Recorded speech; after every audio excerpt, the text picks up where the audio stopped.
YCP నాయకులపై పోలీసులు case నమోదు చేశారు. అధికారులు ఫిర్యాదుతో మున్సిపాలిటీ వైసీపీ మాజీ చైర్మన్ కుమారుడు వైసీపీ నేతలు ప్రణీత్ రెడ్డి, శివసాయి, శంకర్ మిషన్లపై కేసు పెట్టారు.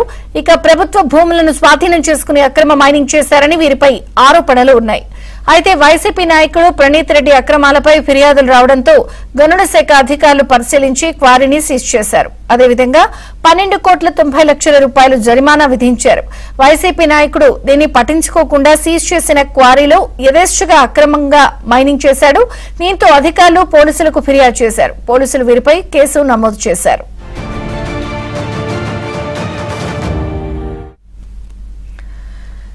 ఇక సత్యసాయి జిల్లాలో వైసీపీ నాయకులపై కేసు నమోదైంది. కదిరిలో పూర్తి వివరాలు మా ప్రతినిధి సురేష్ అడిగి తెలుసుకుందాం. సురేష్, కదిరి వైసీపీ నేత ప్రణీత్ రెడ్డిపై కేసు నమోదు చేశారు. అధికారులు ఇచ్చిన ఫిర్యాదు మేరకు వైసీపీ నేత ప్రణీత్ రెడ్డితో పాటు తమ్ముడు, డ్రైవర్ పైన కూడా కదిరి పట్టణ పోలీసులు కేసు నమోదు చేశారు. ముఖ్యంగా కదిరి సమీపంలో కుటాగుళ్ల సమీపంలో క్వారీ నడుస్తుంది.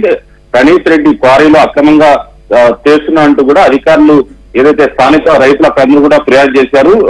అధికారులు క్షేత్రస్థాయిలో పరిశీలించి ప్రణీత్ రెడ్డి అక్రమంగా మైనింగ్ చేశారు, కోట్ల రూపాయలు ప్రభుత్వ ఆదాయానికి గండి చేశారంటూ కూడా అధికారులు అక్కడ క్షేత్రస్థాయిలో తనిఖీ చేసి నిర్ధారించారు. అందులో భాగంగా 13 కోట్ల రూపాయలు శివసాయి శంకర్ మిషన్ కు ఫైన్ కూడా వేసించారు. అయితే అయినప్పుడు కూడా ప్రణీత్ రెడ్డి అధికారులు కూడా ఏవో ఒక్కటి కూడా లెక్క చేయకుండా ఇది నిబంధనల ఉల్లంఘించి మైనింగ్ చేస్తుండటంతో మైనింగ్ అధికారులు కదిరి పట్టణ పోలీసులకు ఫిర్యాదు చేశారు. ఫిర్యాదు మేరకు ప్రణీత్ రెడ్డితో పాటు తమ్ముడు, డ్రైవర్ పైన కూడా కేసు నమోదు చేశారు. గతంలో వైసీపీ ప్రభుత్వ హయాంలో కదిరి పట్టణానికి పట్టణం సమీపంలోని కుటాగుల సమీపంలో ఉన్న శివసాయి కంకర్ మిషన్ లో అధికార మండలంతో యథేచ్ఛగా క్వారీ చేశారంటూ కూడా అధికారులు నిర్ధారించారు. గతంలో వైసీపీ ప్రభుత్వ హయాంలో అధికారులు అడ్డు చెప్పినప్పుడు కూడా ఎంత మాత్రం లెక్క చేయకపోగా అక్కడ స్థానికంగా ఉన్న ప్రభుత్వ భూమిని కూడా ఆక్రమించేసి క్వారీ చేశారంటూ కూడా అధికారులు నిర్ధారించడంతోనే ఈ తరహాలో కేసు నమోదైనట్లు చెప్తున్న పరిస్థితి